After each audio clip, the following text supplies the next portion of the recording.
From the time I was 10 years old until I was 12 were two of the hardest years of my entire life up to this point.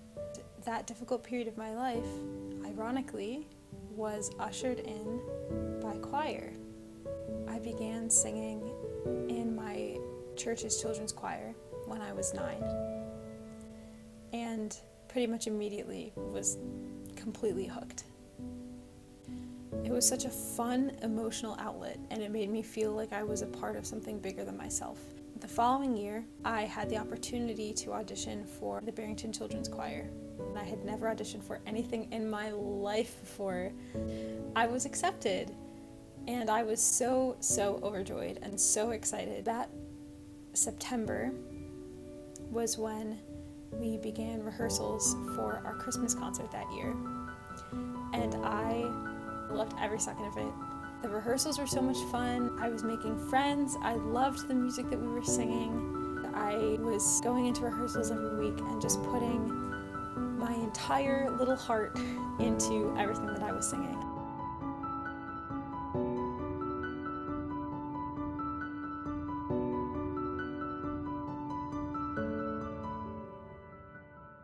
And then the time for the Christmas concert actually came, and I had no idea, I never could have predicted how my life would be turned completely upside down by the events of one concert. I remember that day like it was yesterday. That year, our first Christmas concert was on a Friday evening. I arrived at the venue, we ironed out whatever technical difficulties we had to fix. I changed into my blue choir dress and we waited for the concert to start. I was excited for my family to see all the work that I'd put in. Now BCC at the time was divided up into 3 smaller choirs. So there was the Noel choir, which was for kids in grades 2 through 4, the intermediate ensemble, IE, which was the choir that I was in at the time, was for grades 4 through 8, and then chamber choir was the oldest group, and that was for 8th grade through high school. At the beginning of the concert, we had the entire Barrington Children's Choir on stage. 2nd grade all the way through high school. We were all crammed onto the risers and we had stage lights beating down on us. It didn't take me long to realize that it was very uncomfortable. So the concert begins. We just have to sing 2 songs, that's it. Within the span of the first song, there was a girl from chamber choir who fainted and fell off of the back riser that she was standing on onto the floor. We continued. I think our director may have spoken a little bit in between songs, and there were moms who were working backstage who went and tended to that girl and made sure that she was okay. Then we started the second song, and all of us are standing on stage and we're singing, and then a second girl faints. And I started thinking, is this normal? We're only 2 songs into the concert and we're 0 for 2 here with fainting. We managed to get through the second song, and then the chamber choir and the Noel choir left the stage, and i.e. my choir, we did our section of the concert. We sang our pieces without a problem, and then we left and went back to our green room. We had a little television monitor in the back that was live streaming the concert from the stage. I watched the concert from backstage, and I really loved it. I thought the music that the other choirs were singing was beautiful, and it made me all the more sure of what I was doing and that I wanted to continue and that I really, really loved this. There was a girl during the chamber choir set who also fainted. We got to the end of the concert, and it was time for all of us to go on stage again. We had 4 songs to sing at the end of the concert. I'm standing on stage, I'm on the top riser, on the end. We started singing our first piece. We sang our next piece, and another girl fainted.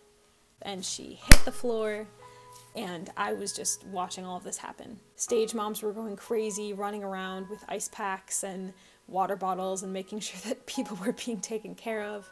our conductor, and who was the founding artistic director of the choir, took the microphone and she started addressing the audience, thanking them for coming. And I noticed on the other side of the stage there were some girls who were trying to get her attention. They were literally calling out to her as she was addressing the audience. I will never forget this. They said, "Could you please hurry it up because another girl just fainted?" And the director walked around to the back of the riser, and sure enough, there was another girl who had passed out. And I remember she came back to the front of the stage and she held the microphone up and she said, "Boy, we're dropping like flies tonight." And then she put the microphone down and we began singing the evening prayer from the opera Hansel and Gretel. We were hardly into the song when my hearing kind of started to go funny. And it started sounding like I was hearing everything like it was coming through a metal funnel. I shut my eyes and I blinked really hard. I tried to get my hearing to return to normal. And when I opened my eyes, everything looked kind of fuzzy. And very, very slowly, blackness started kind of creeping into the corners of my vision. And it was closing around what I was seeing like a tunnel. I was shaky, I was sweating, I was having a hard time breathing. The world was spinning around me. And I remember in that moment very consciously thinking to myself, I'm about to be number 6. And I glanced down at the ground from the top riser. I thought to myself, that's a really long way to fall. And I prepared myself to faint. I looked out to the audience and I saw in the first row were my neighbors. The mom looked at me and she went like this. She said, Are you okay? I didn't know what to say. What would have happened if I had said no? I remember thinking to myself, just smile and nod.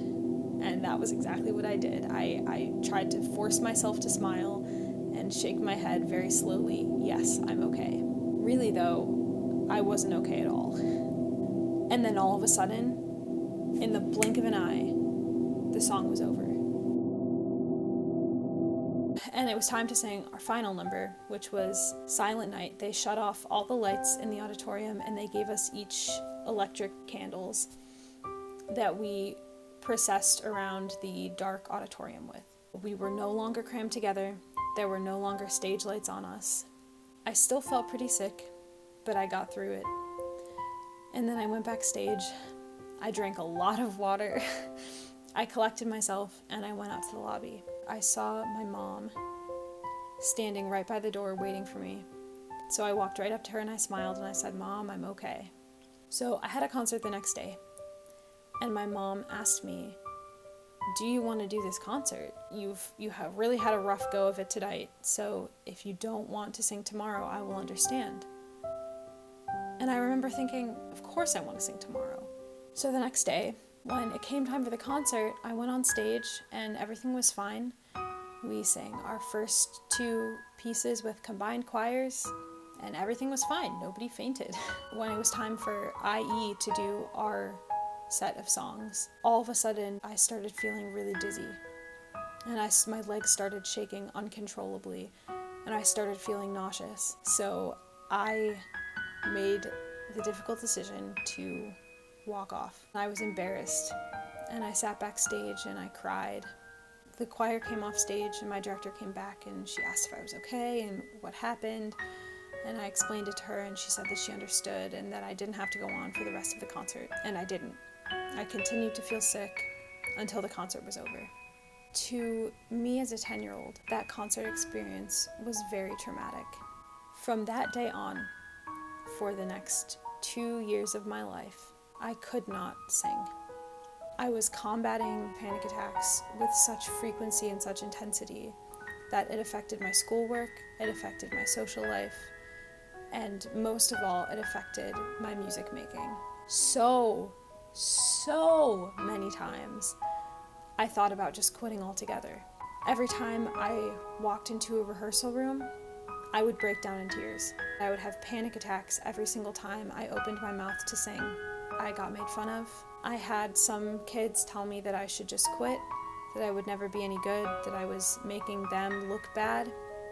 It was really hard for me to hear those things because I was trying so hard. I really wanted to get better, but I just didn't know how. I didn't understand what was going on with my brain. I was living in constant fear and anxiety.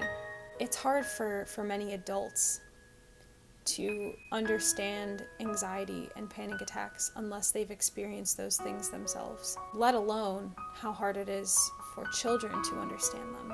I started seeing a psychologist. She told my parents that they could not allow me to skip out or miss the things that caused me the most anxiety. I had to face them head on.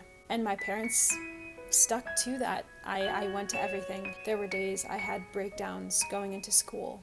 I would cry getting out of the car. There were days where I couldn't go to class. I would just go to the nurse's office because I felt so sick with anxiety that I couldn't focus on my studies. I went to every single concert, and every single concert, I walked off stage. I was so anxious that I couldn't continue singing. I would have panic attacks on stage in front of hundreds of people. To a lot of my peers, I think it seemed that walking off stage was the easy way out. But what they didn't see was that every single time I walked off stage for 2 years, I broke down. I would sit backstage and I would sob uncontrollably. Even at that young age, I began to despair that I would have to resign the rest of my life to being stuck at home because I was too afraid to do anything. It was a really horrible time in my life.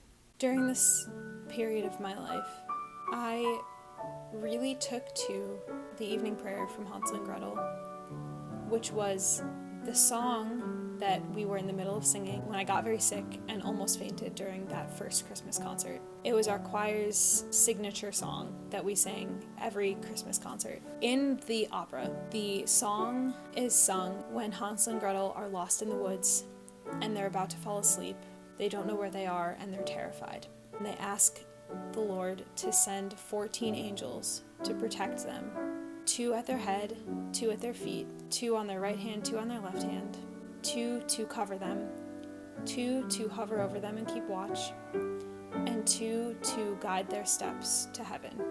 So the song became very meaningful to me, and I sang it to myself every night as I fell asleep.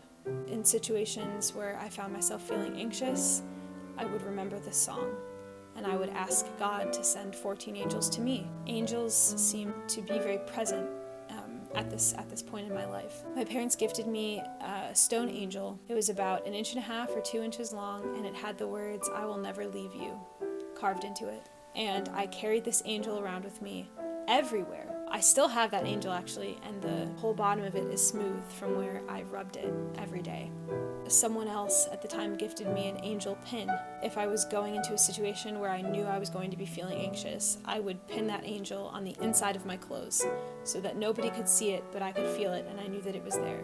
All of these angels reminded me of this song and reminded me that God was with me and He was protecting me and His angels were guiding me. Needless to say, this song became very meaningful, and I started calling it my song. 2 years later, on the morning of our spring choir concert, I went to church with my family. Afterwards, I went over to the tabernacle and I started weeping. And I asked God over and over again why He was making me do this.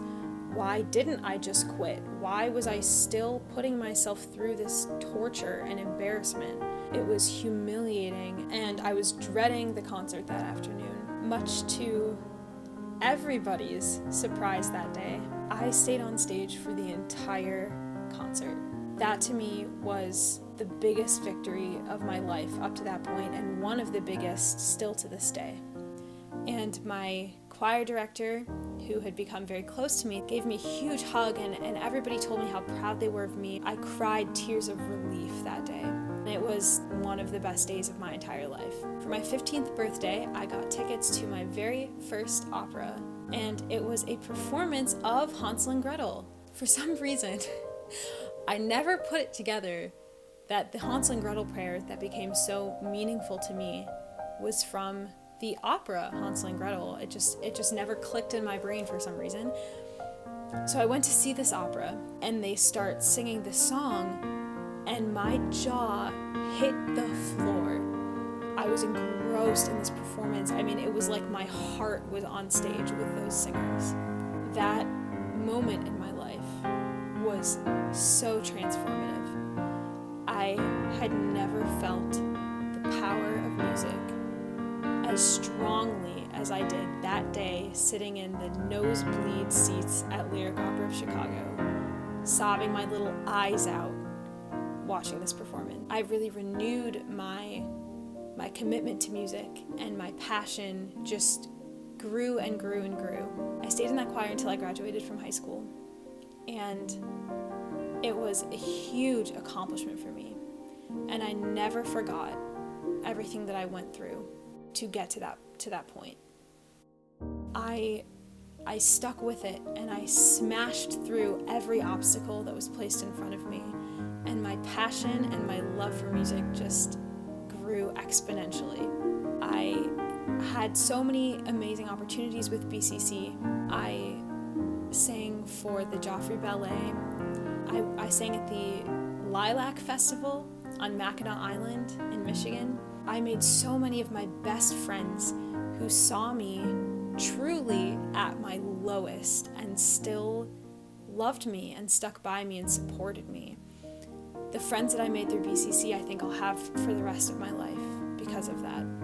The senior gifts when you graduate from BCC are these bracelets.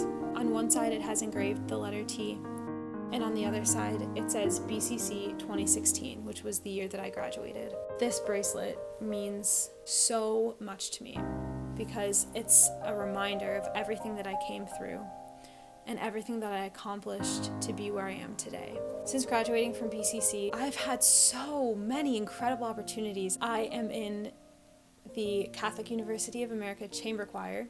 It's the highest level of choral singing possible at our university. I've been in operas, I've sung opera roles, I've been in professional opera choruses. It's just been such a crazy and amazing ride. I am set to graduate from the Catholic University of America with a Bachelor of Music degree in vocal performance.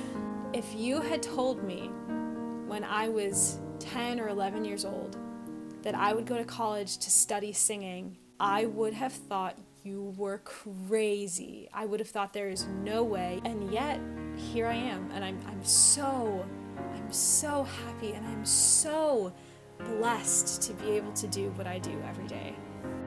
Now that I'm graduating, people ask me all the time, you're getting a degree in music, what do you want to do with it? My answer is always the same. I want to both teach and perform. I can no longer imagine my life without performing. I love continuing to overcome obstacles in performance that are placed in front of me. I know what it's like to not be able to sing. And I can't imagine ever going back to that. But teaching is also equally important to me. I really would love to teach private voice. And if the opportunity ever presented itself, I would love to conduct a choir. During my years in BCC, I worked with two directors, Miss Shelton and Miss Crawford. Miss Shelton was my choir director during those 2 years when I was going through all of that anxiety and panic. Miss Crawford was the founding artistic director of the choir, so she was also very involved at the time, but didn't conduct me until later in my time with BCC. Those two teachers changed my life completely. What is so astounding to me is that they could have looked at me and said, we're really sorry, we know this is really hard for you, but we just can't have you walking off stage. So until you get this under control, you can't be a part of our choir. But they didn't say that. They stood beside me and they said, we are going to see you through to the end of this. It meant more than I can even put into words.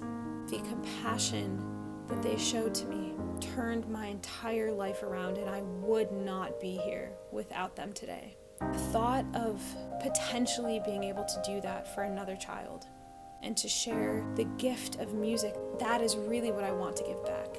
And even beyond working as a voice teacher or a choir teacher, I want to be an example for young children who also suffer with anxiety, to know that they are not alone. I was so fortunate to have the support system that I had with my incredible choir directors and my parents and my psychologist seeing me through all of this. But none of them really understood what I was going through. Kids who are 10 years old don't really understand what anxiety is.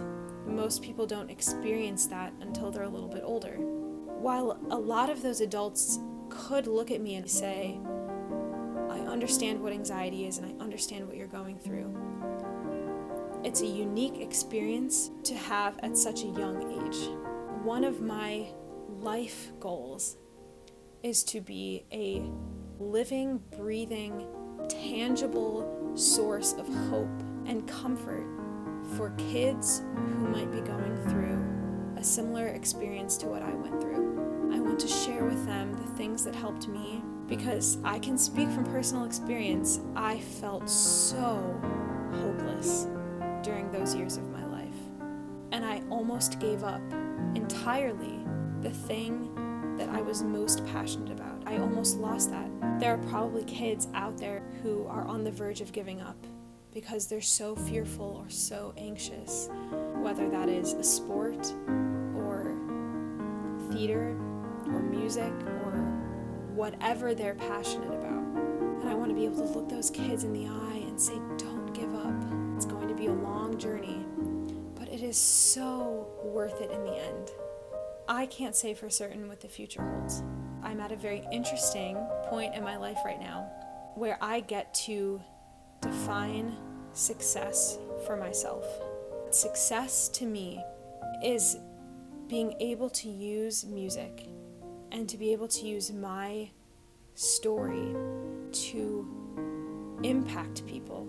I know firsthand how powerful music can be, and I want to give that gift to other people. I've come so far. Truly, I've achieved more than I ever thought was possible. I'm so grateful to every single person who has stood by me and helped me in any way. Most especially, I'm grateful to the Barrington Children's Choir.